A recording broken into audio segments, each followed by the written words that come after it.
It all started on a quiet Sunday afternoon when I overheard my parents arguing in the kitchen. My father's voice was firm and controlling as he told my mother what she should wear to the family dinner that evening, where she should sit, and even how she should speak to his relatives. My mother stood silently, her hands folded, nodding without protest, but I could see the exhaustion in her eyes. To me, it wasn't just an argument. It was a pattern I had seen for years. Growing up, I had noticed that my father always took charge of everything. From deciding the smallest details of what my mother wore, to where she could go, to how much she could spend. He always made himself the authority. As a child, I didn't fully understand it, but as I got older, I realized it was less about care and more about control.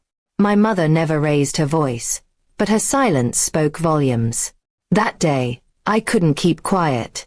I walked into the kitchen and with more courage than I thought I had, I said, "Dad, don't tell Mom what to do, where, or where to go.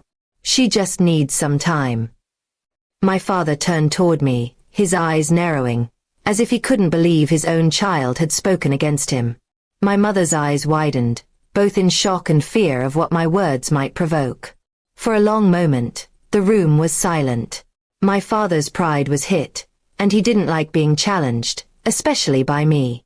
But I stood there, not backing down, because I knew someone had to stand up for her.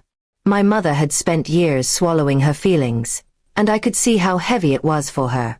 My voice shook, but I didn't regret saying what I said. My father tried to dismiss me, brushing it off as disrespect. He told me I didn't understand marriage and that a man has responsibilities, which sometimes meant making decisions for the family. But I shook my head. Responsibilities don't mean control, Dad. She's not just your wife, she's her own person too.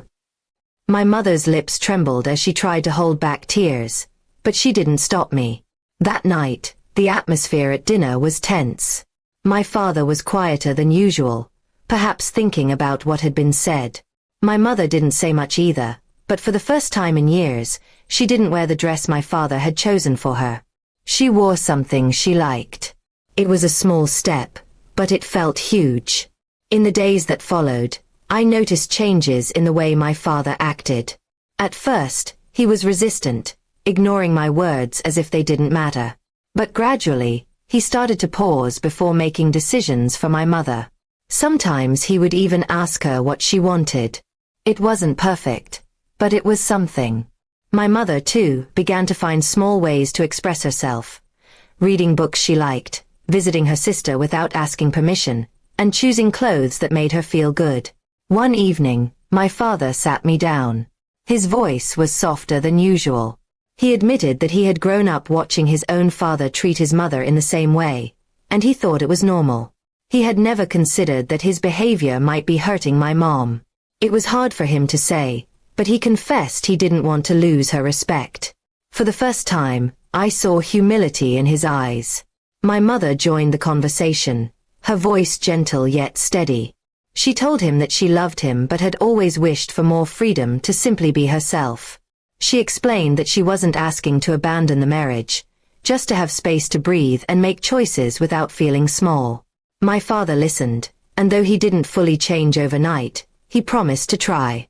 From then on, things slowly improved. They began spending evenings talking rather than arguing. My father asked her opinion before making family decisions, and my mother grew braver in voicing her thoughts. Sometimes they disagreed, but it was no longer one-sided. For the first time, their marriage felt like a partnership. I realized then that sometimes, it takes just one voice to break years of silence. My words hadn't magically solved everything, but they had opened a door my parents had kept shut for too long. My father learned that love isn't about control. It's about respect. And my mother learned that her voice mattered, not just to her children but to her husband too. In the weeks that followed, I often caught my mother smiling in ways I hadn't seen in years. She laughed more freely, spoke with confidence, and carried herself with a new lightness. My father wasn't perfect, but he was trying, and that effort made a world of difference. Looking back, I realized that moment in the kitchen was more than just a confrontation. It was a turning point for our family. My father learned humility, my mother found her strength, and I discovered that sometimes, even a child's voice can change the course of a home. And so, while my father still had his stubborn ways, he came to understand that telling someone how to live isn't love. Giving them space, time, and respect, that's where true love lies. And my mother finally got what she deserved. Not control, not silence, but freedom to simply be herself.